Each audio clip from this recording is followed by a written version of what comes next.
ख़वातीनो हज़रात अस्सलाम वालेकुम। PKLI के खसूसी पॉडकास्ट में आप सबको खुश आमदीद और मैं हूँ सारा हफीज़। आज हमारे साथ मौजूद हैं प्रोफेसर इक़्तिदार सीरत साहब, डॉक्टर साहब consultant paediatrician gastroenterology and hepatology है। और PKLI के अंदर जो बच्चों में अमराज होते हैं, जो पेचीदा केसेस होते हैं पेट से रिलेटेड या जिगर से रिलेटेड, उसका बहुत ही महारत के साथ और तजुर्बे के साथ इलाज करते हैं। आज का हमारा टॉपिक भी हेपेटाइटिस से रिलेटेड है कि कैसे ये बच्चों के अंदर फैल रहा है और इसे कैसे बचा जा सकता है। तो चले आएँ डॉक्टर साहब से बात करते हैं। पहले तो आपका बहुत शुक्रिया, आपने हमारे लिए टाइम निकाला। मुझे बताएं सर कि PKLI के अंदर आपका जो डिपार्टमेंट है वो क्या सर्विसेज दे रहा है खसूसी बच्चों के लिए? Thank you very much for having me. इसमें मैं ये चीज़ बताना चाहूँगा कि paediatric gastroenterology, hepatology, liver transplant के अलावा हम PKLI के अंदर पीडियाट्रिक नेफ्रोलॉजी सर्विसेज भी दे रहे हैं और इसके अलावा हम पीडियाट्रिक इंटेंसिव केयर यूनिट भी है। तो ये सर्विसेज हम राउंड द क्लॉक जो है अपने बच्चों को जिसकी एज रेंज 1 साल से 15 साल तक है वो प्रोवाइड कर रहे हैं। ठीक है सर, नेफ्रोलॉजी से मुराद ये कि आपका जो डिपार्टमेंट है वो बच्चों के जो पेट के अमराज हैं, जिगर के अमराज हैं, वो भी साथ में डील कर रहे हैं। इसके अलावा जो गुर्दों से रिलेटेड कोई अमराज, अगर ये किसी बच्चे में कोई मर्ज है तो आप वो भी डील कर रहे हैं, ऐसे ही है? हाँ, इसमें ये है कि ये हमारी सेपरेट टीम्स हैं but they come under the department of paediatrics.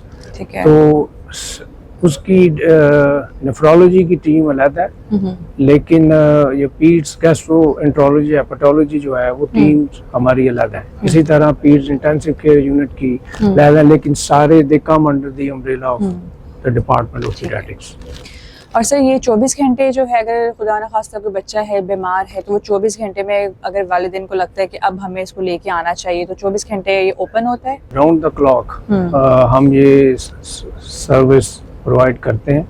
और let me tell you about the services which we provide जी बिल्कुल round the clock in especially in gastroenterology and जी सर बिल्कुल। इसमें ये है कि जैसे कि नाम से पता चलता है, गैस्ट्रोएंटरोलॉजी का मतलब ये है कि बच्चों में अगर खुराक की नाली के अंदर कोई मसला हो या पेट के अंदर या आंतड़ियों के अंदर, तो माँ बाप को पता चल जाता है कि बच्चा जो है there is something wrong with the digestive system।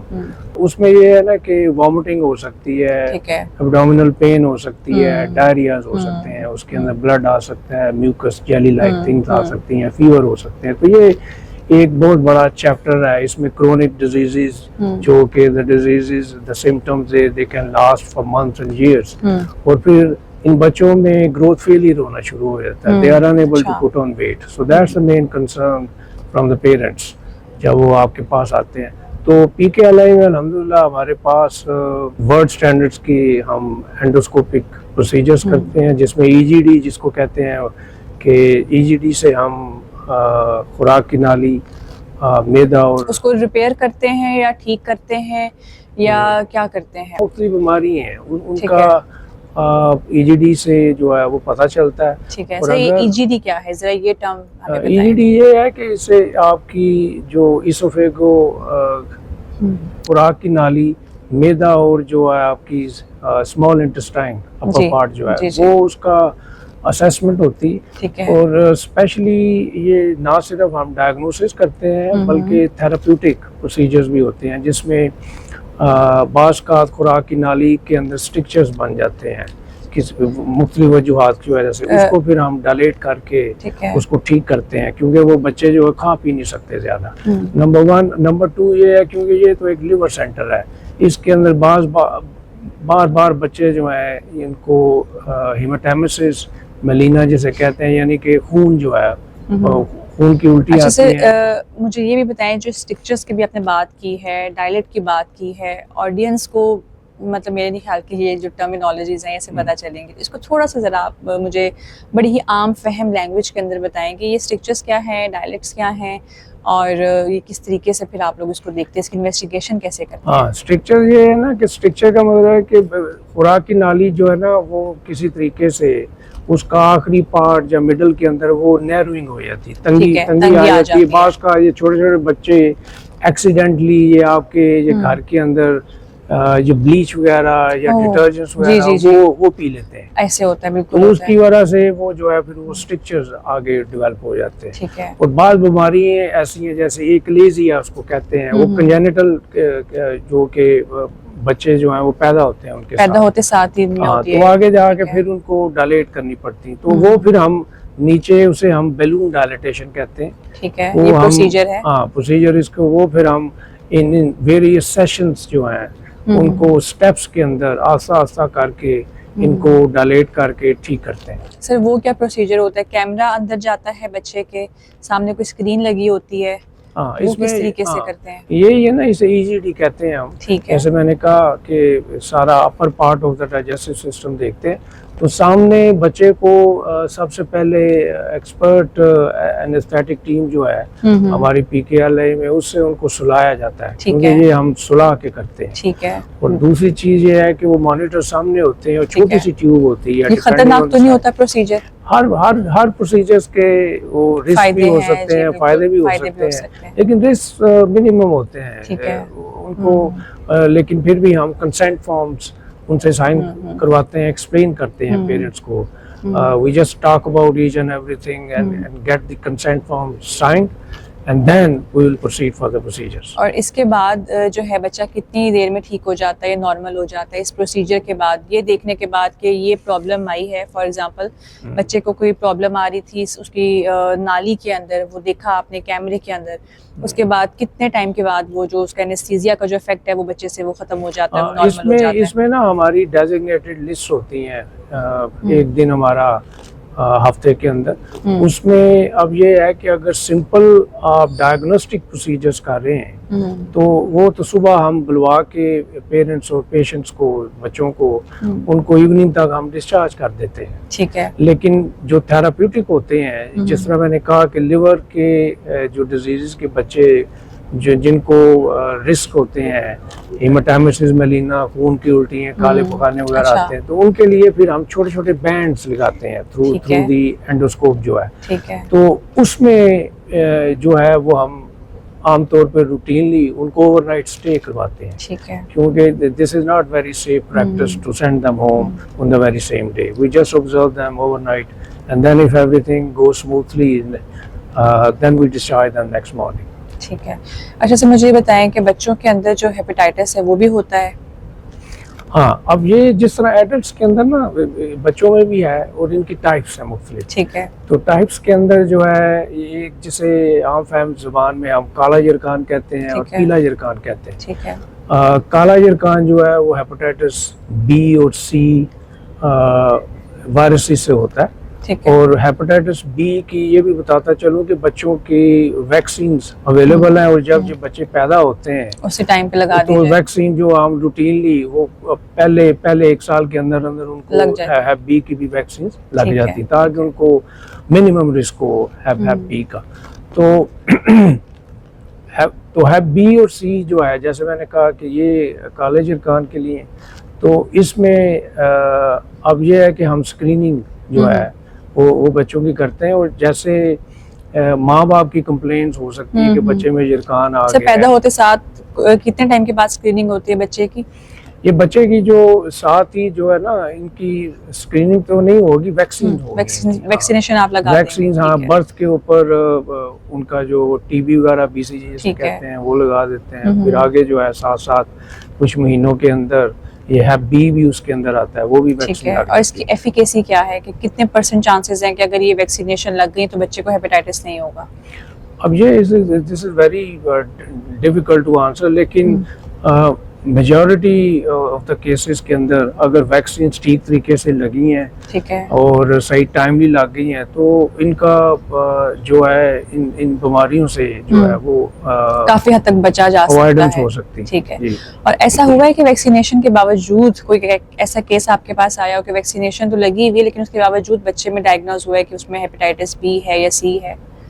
हैप सी की तो देखें वैक्सीन है ही कोई नहीं है अभी तक, तो हेप सी और बी के आप दूसरे रिस्क फैक्टर्स होते हैं, just want to mention all of them. उसमें ये है ना कि छोटे छोटे बच्चों में हमारे विलेजेस के अंदर खतने वगैरह होते हैं और वो डॉक्टर्स वगैरह नहीं होते और वो उसी तरह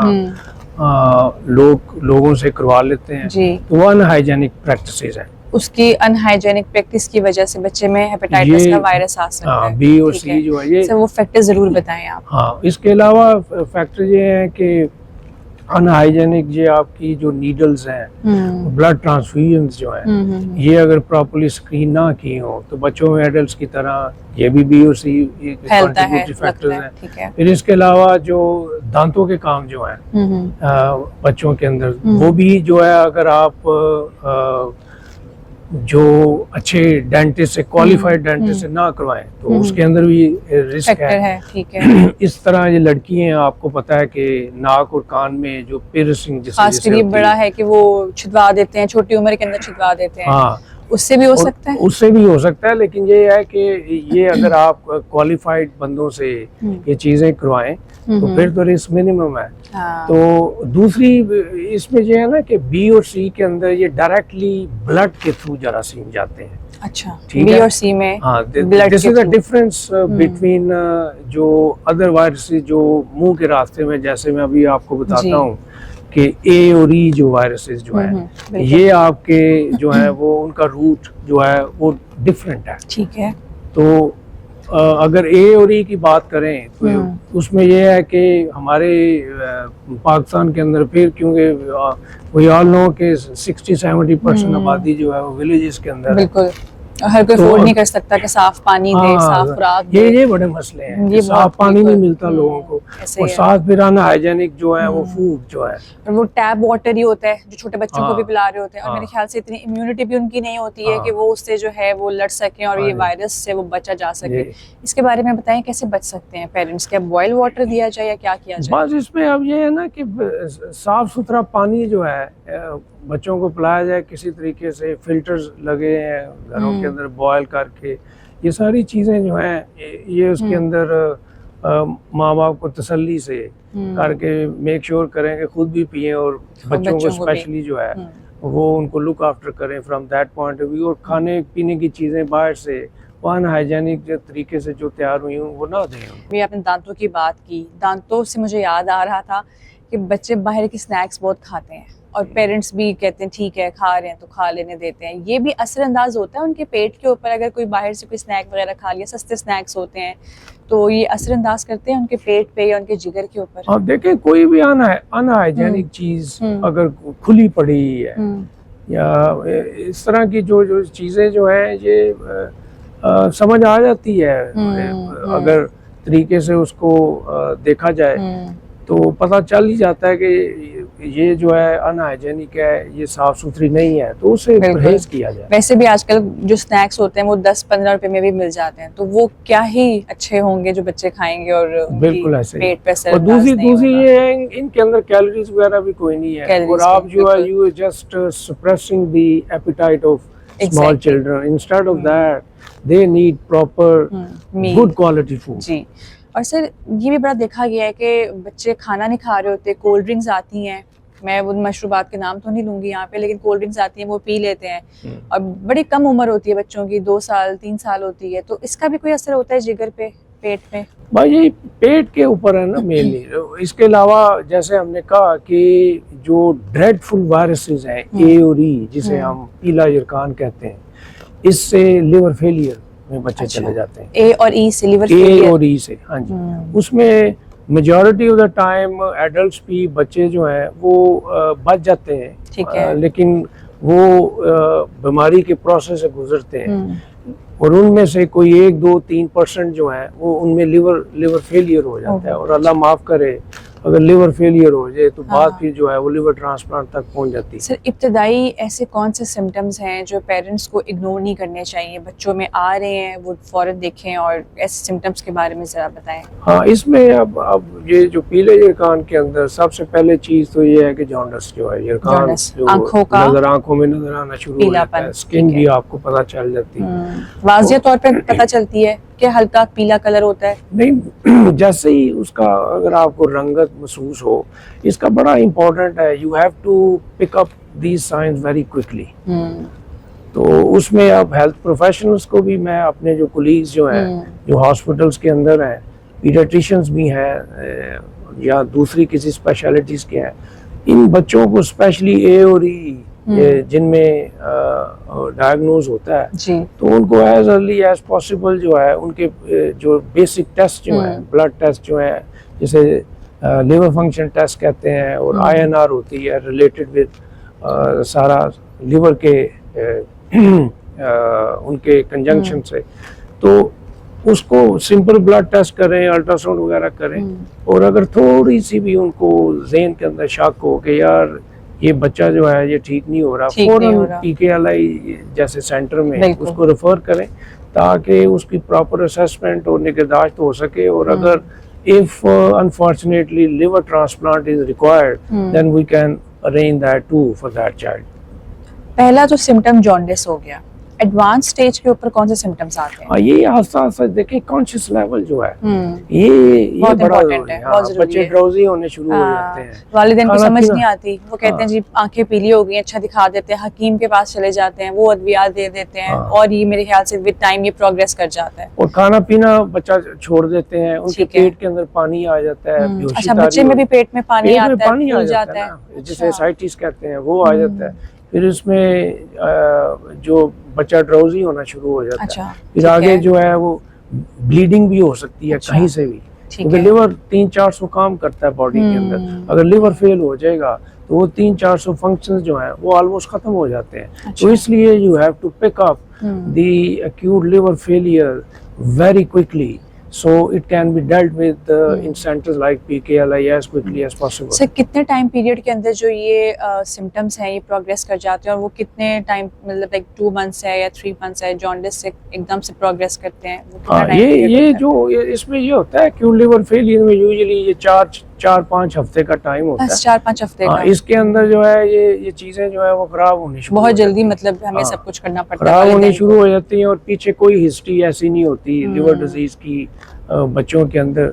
ये सीधा आप पूछेंगे खाने पीने से वो उससे रिलेटेड होगा, और फर्स्ट टाइम एवर जो बच्चा जो है वो इससे प्रेजेंट करेगा, क्योंकि इसकी टाइप्स है ना लिवर फेलियर की भी। अगर कोई क्रोनिक डिजीज चल रही है सालों से महीनों से तो देन हम उसको ACLF कहते हैं, एक्यूट और क्रोनिक लिवर फेलियर। लेकिन ये जो हम बात कर रहे हैं इस वक्त वो एक्यूट लिवर फेलियर है, वो बहुत जल्दी हो जाता है, ये जल्दी होगा। और इसका जो इसको you have to pick it up very early stage. ये से कजन मैरिजेस का जैसे आजकल हम देखते हैं काफी रुझान है, तो ये उससे भी होता है या जेनेटिकली होता है, या ये बस अगर गलत गंदी खुराक है, साफ खुराक नहीं है? अब adults in relation with adults we are very different.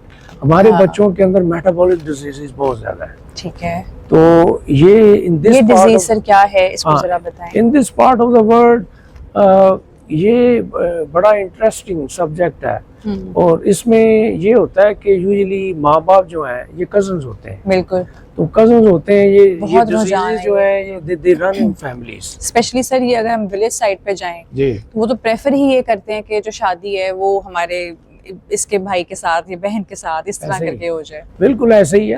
तो बट अनफॉर्चुनेटली ये चीजें फिर बीमारियां फिर ट्रांसफर होती हैं, और उसमें ये जो मेटाबॉलिक डिजीजेस है इनमें से मेजॉरिटी ऑफ द डिजीजेस जो है they need liver transplant in the end.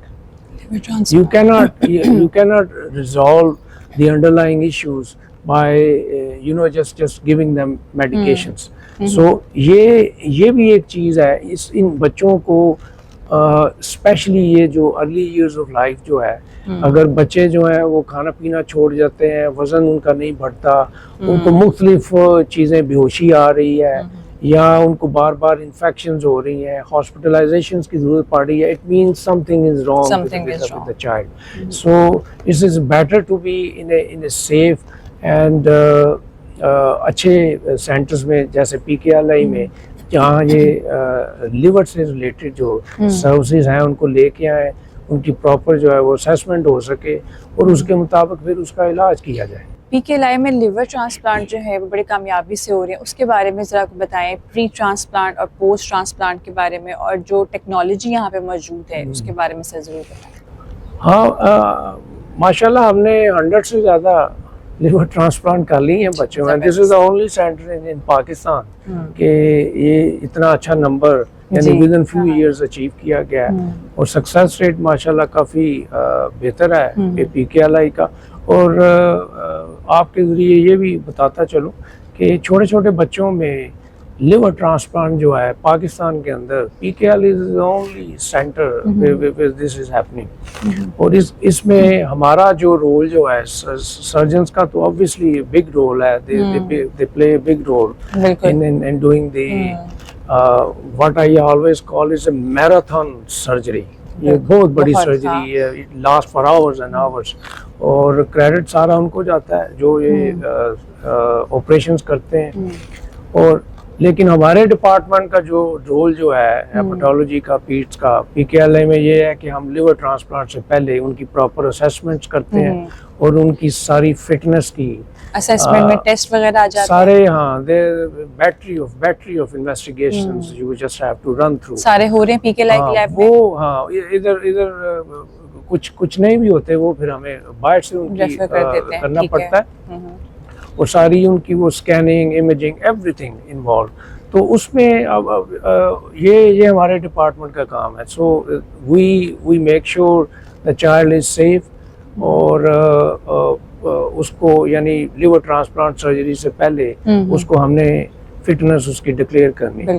और इसमें ये भी बताता चलूं, ये एक बंदे का फैसला नहीं होता लिवर ट्रांसप्लांट। इधर हमारा बड़ा रोबस्ट और एक्टिव एमडीटी मीटिंग्स होती हैं, जैसे मल्टी डिसिप्लिनरी टीम कहते हैं, जिसके अंदर सर्जन बैठते हैं, हर डिपार्टमेंट के सर्जन आते हैं, कंसल्टेंट्स आते हैं, हम बैठते हैं, पीडियाट्रिक्स के बैठते हैं, ये रेडियोलॉजी के बैठते हैं, न्यूट्रिशनिस्ट भी होते हैं, फार्मासिस्ट। तो इससे जॉइंट वेंचर। अगर एक बंदा कहे कि मैं ये करता हूँ तो वो मुमकिन नहीं है। ये ट्रांसप्लांट से बेसिकली और स्पेशली बच्चों के अंदर तो ये है कि वो मेरे ख्याल से सिर्फ वो रो सकते हैं या खाना पीना छोड़ सकते हैं, इस तरह की उनकी चीजें होती हैं। So this is very वालिदैन के लिए भी बड़ा चैलेंज और डॉक्टर्स के लिए भी बड़ा चैलेंज है। This is very interesting. This is what I always talk to adults and convince them why we are very different. Pediatrics is a different ball game. ये जो छोटे-छोटे बच्चे हैं, they cannot explain exactly. ठीक है, बिल्कुल ऐसे ही है। Parents, they are always the best historians. कि जिसको always listen to the mother. बिल्कुल वही बता सकते हैं। इन द नटशेल वही आपको बताएंगी, क्योंकि वो 24 घंटे बच्चे की निगहदाश्त कर रही है। तो ऑलवेज लिसन टू देम और उसके थ्रू ही फिर आप, क्योंकि बच्चे ने तो बोलना नहीं, तो छोटे बच्चे जो है, तो आप पेरेंट्स स्पेशली मदर की वजह से आपको डिजीज बहुत जरूरी है आज की माँ के लिए कि वो उसको आगे ही हो कि ये सिम्टम्स बच्चों के अंदर अगर आ रहे हैं, मेरे बच्चे में आ रहे हैं, तो वो जरूर जो है वो किसी अच्छे मुस्तनिद डॉक्टर से राब्ता करे। इसके अलावा मुझे ये बताएं कि क्लोनोस्कोपी भी पीकेएलआई के अंदर आप करते हैं, वो कब की जाती है? ये भी आपका अच्छा क्वेश्चन है। इससे पहले मैं इसकी तरफ आऊँ, ये फिर लिवर ट्रांसप्लांट को हम उसको फिनिश करते हैं जी। कि लिवर ट्रांसप्लांट से पहले हम फिटनेस डिक्लेयर करते हैं, फिर सर्जन ऑब्वियसली वो सर्जरी करते हैं। उसके बाद बच्चा जो है वो इंटेंसिव केयर यूनिट में जाता है, जहाँ हमारी बड़ी अच्छी माशाल्लाह टीम है, state of the art, round the clock है। हाँ जी, तो सारे अच्छे जो भी स्टैंडर्ड्स हैं इंटरनेशनल के, उनको फॉलो करके उनकी केयर की जाती है। फिर उसके बाद फिर माशाल्लाह विद इन 10 days 14 days बच्चे जो हैं सक्सेसफुली घरों को डिस्चार्ज करते हैं। और फिर उसके बाद फिर हमारा फिर दोबारा काम शुरू हो जाता है पीडियाट्रिक हेपेटोलॉजी का, कि to look after those children and provide this very unique service round the clock to the parents and children. कोई भी तकलीफ हो, शिकायत हो, हमारे 24 आवर्स जो है वो स्टाफ अवेलेबल है। और माशाल्लाह I think this is one of the great services probably in the whole country. तो अभी हम इस पे बात करेंगे कि क्लोनोस्कोपी जो है वो कब की जाती है? हाँ, क्लोनोस्कोपी का मतलब ये है कि ये एक काफ़ी इंटेंसिव प्रोसीजर होता है। इसके भी थोड़े बहुत रिस्क होते हैं। फायदे ऑब्वियसली ज्यादा हैं, उसको आप डायग्नोज करें।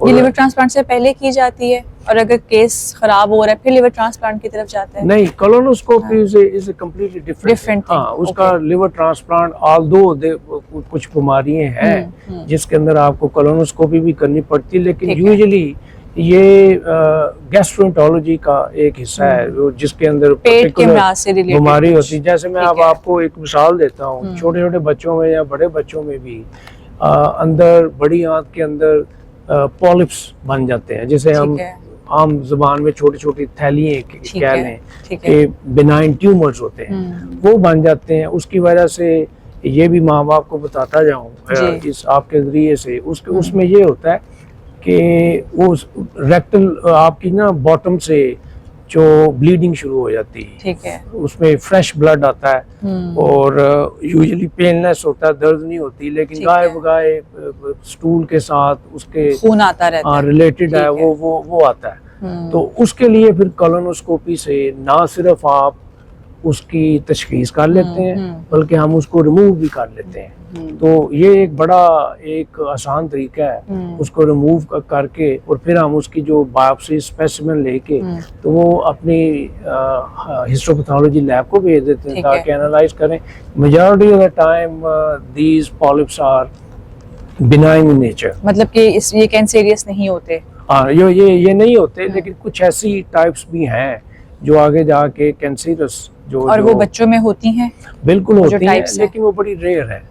तो पाकिस्तान में से एग्जिस्ट करती है कोई ऐसा केस? हाँ, सारी दुनिया की तरह पाकिस्तान में भी केस है, लेकिन वो रेयर है, बहुत रेयर है। ठीक है, कोई ऐसा केस जो आपने सॉर्ट आउट किया हो किसी ऐसे बच्चे का जो आपको अभी भी याद हो? आपके पास बहुत सारे वालिदैन आते हैं, डिफरेंट बीमारियां होती हैं बच्चों को, तो कोई ऐसा केस यूनिक बताएं अगर इसके बारे में। इस तरह तो मेरा ख्याल है वो बताना आपको मुश्किल होगा। There are hundreds of them in my whole life. You been very happy and satisfied with yourself, not only with yourself but with the whole team. Actually मैं जब बात करता हूँ कि ये रिजल्ट्स अच्छे आ रहे हैं, ये हम सर्विसेज प्रोवाइड कर रहे हैं, ये एक बंदे का काम नहीं है, एक बंदे का, ये पूरी टीम का, पूरी टीम है। और मैं हमेशा अपनी जो मेरी टीम जो है, I really appreciate that teams, the junior doctors जो हैं, जो माशाल्लाह राउंड द क्लॉक जो है वो सारी ये सर्विसेज प्रोवाइड करते हैं, और स्पेशली नर्सिंग स्टाफ भी, वो भी हमारी टीम का एक हिस्सा है, एक की हिस्सा है। तो इनके बगैर हम आगे चल नहीं सकते, रिजल्ट अचीव नहीं हो सकते। अगर किसी ने जो है अपॉइंटमेंट लेनी है, किसी के बच्चे को ज़रूरत है, तो वो आपसे कैसे रब्ता कर सकते हैं? उसका ना एक बड़ा आसान तरीका है, हमारी PKLA की वेबसाइट है, उसके ऊपर सारे कॉन्टैक्ट नंबर्स भी हैं, और नंबर 2 जो है वो आप ऑनलाइन सर्विस मौजूद है, वो कंसल्टेंट्स की ऑप्शंस आती हैं, स्पेशलिटीज की ऑप्शंस आती हैं, उसके थ्रू कोई भी वालिदैन जो है बच्चे के बारे में कहीं से भी अपॉइंटमेंट ले सकते हैं। और उसमें हमारा ये है कि हम 5 days a week starting from Monday until Friday 9 to 5 हम ये क्लिनिक्स करते हैं ऑन रेगुलर बेसिस, तो इसमें आराम से इजीली अपॉइंटमेंट ले सकते हैं। ठीक है, एंड में मैं चाहूँगी कि आप वालिदैन के लिए कोई एक मैसेज अगर रिकॉर्ड करवाना चाहें कि अगर किसी बच्चे को ज़रूरत है, क्या इब्तदाई सिम्टम्स हैं जो उनको देखने चाहिए? हाँ, इसमें ये ना बड़ा एक अच्छा क्वेश्चन है। इसमें अब मैं इसको डिवाइड कर लेता हूँ गैस्ट्रोएंटरोलॉजी में और हेपेटोलॉजी के जरिए से। अब गैस्ट्रोएंटरोलॉजी के अंदर जैसे मैंने पहले भी कहा कि अगर बच्चों के अंदर कोई उल्टियाँ काफ़ी देर से आ रही हैं, वॉमिटिंग जिसे कहते हैं, एब्डोमिनल पेन जो है काफ़ी अरसे से हो रही है, डायरियाज हो रहे हैं, उनके अंदर ब्लड आ रहा है या म्यूकस आ रहा है, बच्चे को बुखार हो रहे हैं, बच्चे के जो है वो वज़न नहीं बढ़ रहा, तो ये सारी GI रिलेटेड बीमारियाँ जो हैं ये इसको पिकअप करके ना सिर्फ पेरेंट्स बल्कि जो हमारे सारे हेल्थ प्रोफेशनल कोलीग्स हैं उनकी भी जिम्मेदारी है कि they just have to pick them up at early stage और refer them to centres like PKLA, जहाँ ये हमारे पास हमने जैसे कहा EEDs हैं, कोलोनोस्कोपीज हैं, इनकी मदद से इन प्रोसीजर्स के थ्रू हम सारी बीमारियों की तशखीस करते हैं और साथ फिर आगे इलाज करते हैं। अब दूसरा पार्ट जो है वो बड़ा रेलेवेंट पार्ट है, वो है लिवर डिजीज। बिल्कुल। तो liver disease obviously this is a huge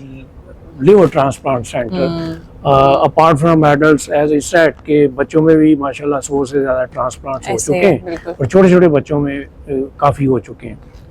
तो माँ बाप को मैं एक बड़ी इम्पॉर्टेंट चीज़ आपके ज़रिए बताना चाह रहा हूँ कि स्पेशली ये जो बर्थ के बाद छोटे छोटे बच्चे जो हैं फर्स्ट मंथ में या कुछ दिनों के अंदर अगर उनमें यरकान आना शुरू हो जाए, आम तौर पे तो यरकान जो है ये कुछ दिन बिनाइन रहता है। किस्म का होता है, वो आराम से वो जो है वो रिजॉल्व हो जाता ठीक है। है। लेकिन अगर छोटे बच्चों में यरकान जो है ये 2 हफ्ते से ज़्यादा परसिस्ट करे तो इसका मतलब ये है कि ये जिगर की बीमारियां उस बच्चे में हैं ओके। और उसकी there are hundreds and thousands of reasons for that kind of particular jaundice.